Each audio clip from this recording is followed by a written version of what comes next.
the headlines, all eyes are riveted on what the FLN party's 10th National Congress will come up with by the end of the current month. Tunisian Prime Minister Habib Said has affirmed that his visit is aimed at further strengthening bilateral relations between the two countries in different fields of endeavour. And the Azawad movement's coordination in northern Mali says it is not concerned with what it is called as a unilateral signing of the peace and reconciliation agreement, which took place on May the 15th in Bamako.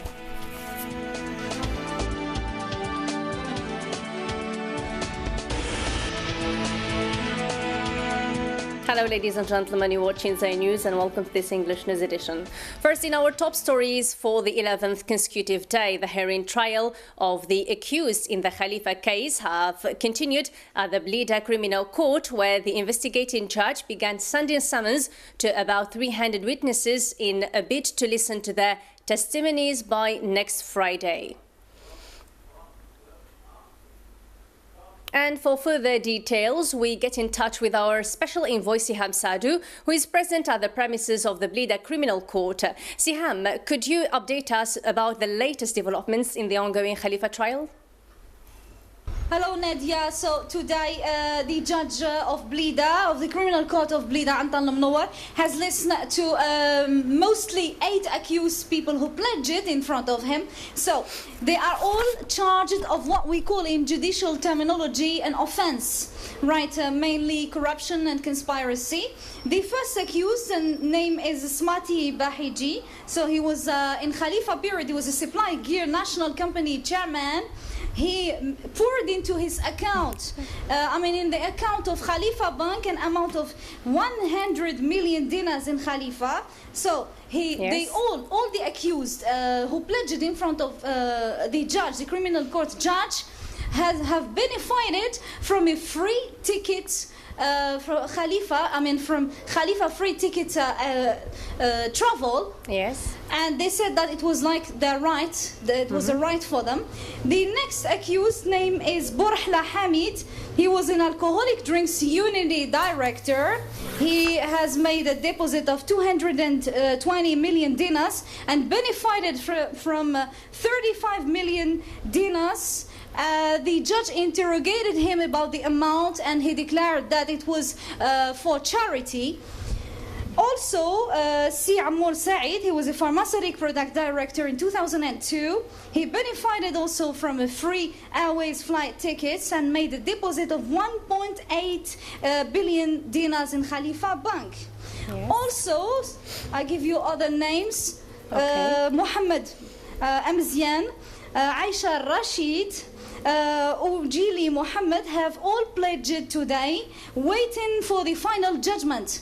Also, Nadia, the last news, the last updated news is that the judge, Antal Mnowar, has announced that the witnesses will pledge next Thursday to waiting for the final pledging and waiting for the final judgment and revealing the truth. Yes, thank you, Siham Sadou, for these details. Thank you, Nadia. And now all eyes are directed to what the FLN's 10th National Congress will carry in the end of this month, amid inquiries about the party's leadership's commitment to their promises for the renewal and pre-terrorizing youth. This comes after Abdelrahman Belayat and his people decided to boycott the conference, a move which observers of political affairs in the country saw as a proactive step in anticipation of the lawsuit filed the emergency judiciary. Usama Snosi. Belayat and his people did not wait for the administrative court's verdict next Wednesday, but they rather announced their boycott to the FLN's 10th National Conference in a move to perturb the venerable party and to appeal in the conference's legitimacy, since Belayat speaks about 200 members of the Central Committee, in addition to 200 deputies in the parliament following his steps and supporting his decisions. But what is not shown is the sign that Belayat announced last weekend, which was received by Belayat, in which he says that the FLN's leadership file to hold the conference is complete and covers all conditions. The court's decision on Wednesday will definitely not serve Saadani's opponents. The boycott choice is the only option for Balayat, who already appealed in the legitimacy of the current preparations for the conference and the election way for deputies, so he already did not recognize what will result from the gathering. In contrast, it seems that Saadani aims settling the battle of legitimacy, stressing that Balayat claims are just propaganda that lacks support. Furthermore, FLN's leaders challenged Balayat to reveal the signatures list he talks about. After surpassing Balayat's hitch to hinder holding the conference, the FLN is in front of the task of ensuring the success of the conference, and everyone is expecting what the conference would hold in the end of this month amid inquiries about Saadani's promises about renovation and prioritizing youth. The capital Algiers authorities will resume on Tuesday the process of rehousing by deporting 2,300 families distributed across the 43 municipalities. Algiers Governor Abdelkader Dzair said that the deportees will be rehoused to 5 new neighborhoods. More than 800 or 8,000 agents, 100 buses and 4,000 trucks are devoted for this rehousing operation. Abdelkader Dzair revealed that residents of Al Ramli neighborhood will be deported before the holy month of Ramadan. Renewed clashes broke out again in the province of Gardaya in southern Algeria between rival community members on Saturday night, which required the intervention of national gendarmerie forces who used tear gas to control the situation. Dzair news correspondent in the region says the clashes erupted at about 20 hours local time in El Gurfi neighborhood after a youth smashed the glass of a car. The situation then worsened with the use of fireworks and stones thrown and did not subside until after midnight. The violence scuffles left a number of wounded from both sides who refused to go to the hospitals for fear of prosecution. On the second day of his visit to Algeria, the Tunisian Prime Minister Habib Assid confirmed that his visit comes in the framework of strengthening of bilateral relations between the two countries in different fields of endeavor by agreeing to further cooperate at security and economic levels, especially tourism sector. The Prime Minister expressed his keenness to elevate the relations between Algeria and Tunisia to a special strategic cooperation in all spheres and to give a new impetus to the balance of brotherhood and cooperation relations between the two brotherly countries. إن شاء الله في هالزيارة هذه مع السيد الوزير الأول. We pray God that in this visit with Mr. Prime Minister, we will strengthen our relations in all fields. The cooperation fields between Tunisia and Algeria are various. First of all, the economic field. We have important economic and commercial relations between the two countries.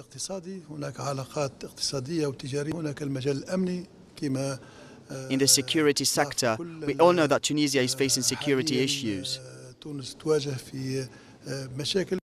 The coordinating Azawad movement's coordination in northern Mali said it is not concerned what is called as a unilateral signing of the Peace and Reconciliation Agreement, which took place in Bamako on Friday after protracted rounds of negotiations under international mediation led by Algeria.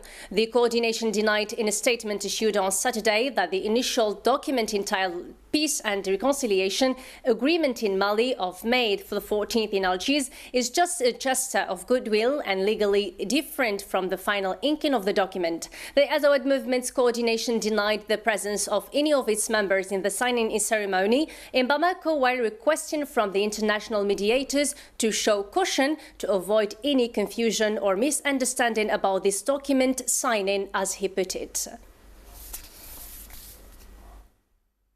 The Vice President of the European Parliament, David Sassoli, has hailed the positive role played by Algeria in resolving crises and striving to restore peace and stability, notably in Mali and Libya. This came out in a communiqué issued by the National People's Assembly or Lower House of Parliament. Mohamed Braswan, the details.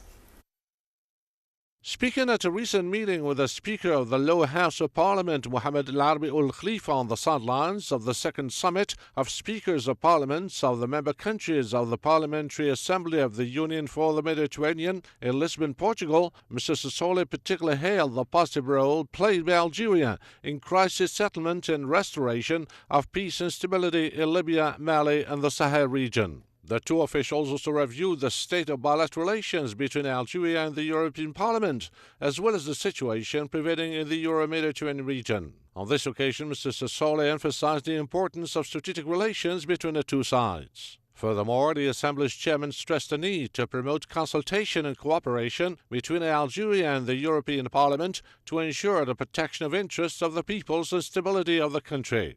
Besides, Mr. Mohammed Ould Khalifa highlighted the need to solve the pending issues facing the region, particularly with regard to illegal immigration, warning against the negative repercussions induced by the difficulty of finding appropriate solutions to the problems confronting the Euro-Mediterranean area.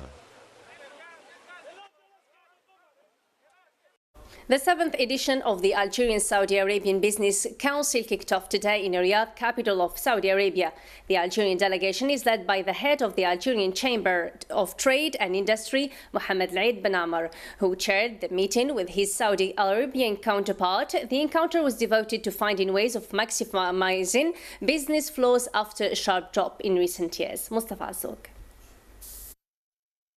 Improving the commercial exchanges as well as maximizing business flow between the two nations were the outstanding outcomes of the 7th edition of the Algerian-Saudi Arabian Business Seminar in Riyadh. Algeria was present by a large delegation including government officials as well as Algerian entrepreneurs. On the sidelines of the seminar, the head of the Algerian Chamber of Trade and Industry, Mohammed Al Ben Amr, revealed Algeria's willingness to move forward with its economy, and this is through introducing reforms which allowed a strong private sector to emerge and play a crucial role in developing the economy. To improve the business flow, the two parties were determined to improve and lower the cost of the shipping fee, and this is through creating a direct line linking the two nations. The Algerian-Saudi Arabian relations have always been fruitful, but the economic ties have yet to improve. But the Algerian-Saudi Arabian Business Council is optimistic about fostering this bilateral tie. This is Azzouk Mustafa reporting for Dzair News from Riyadh.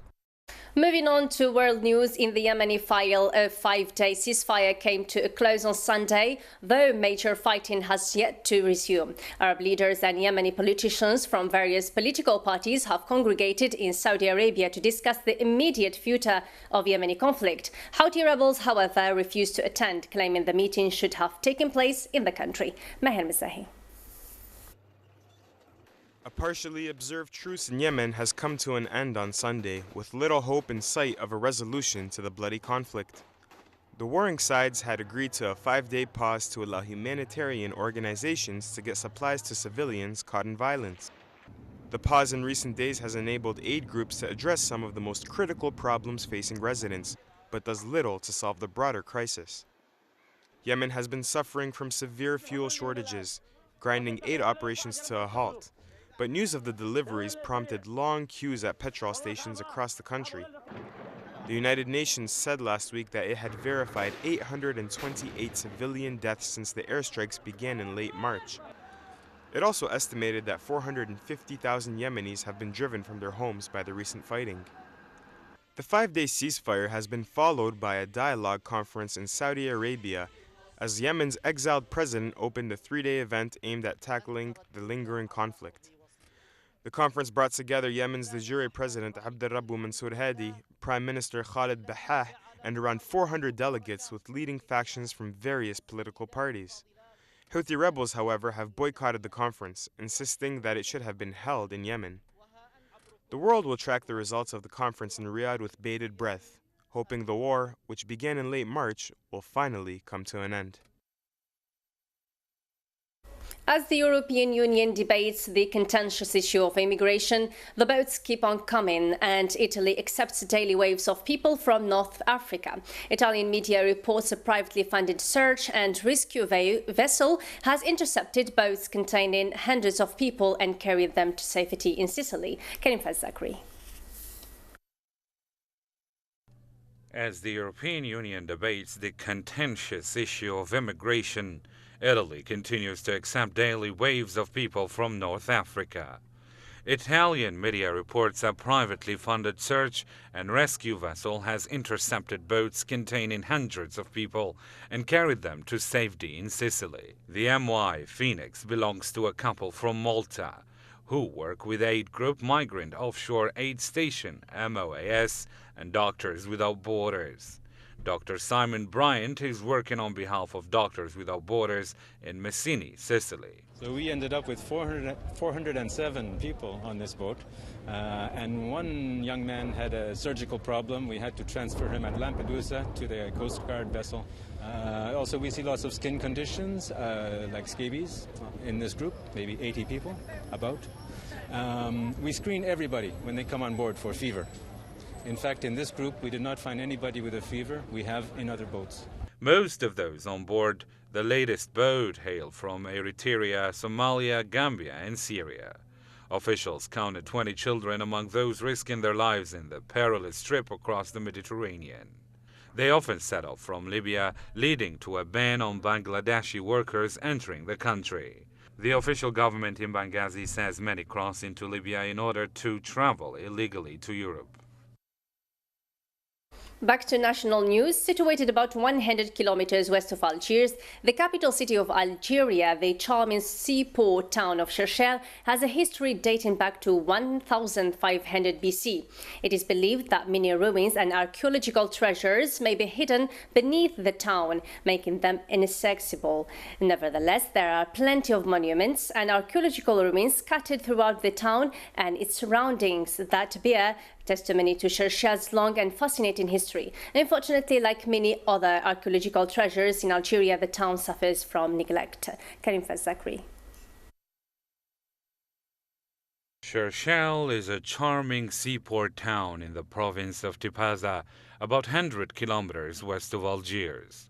The Phoenicians of the Carthage settled in Shershel in the 4th century, and the town became a part of the kingdom of Numidia under Jugurtha.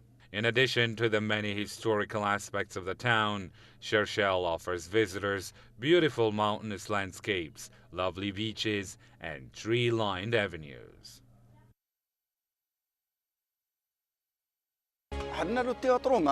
You can find the Roman theater here and many other ruins. The city is rich with breathtaking views of forest and beautiful beaches.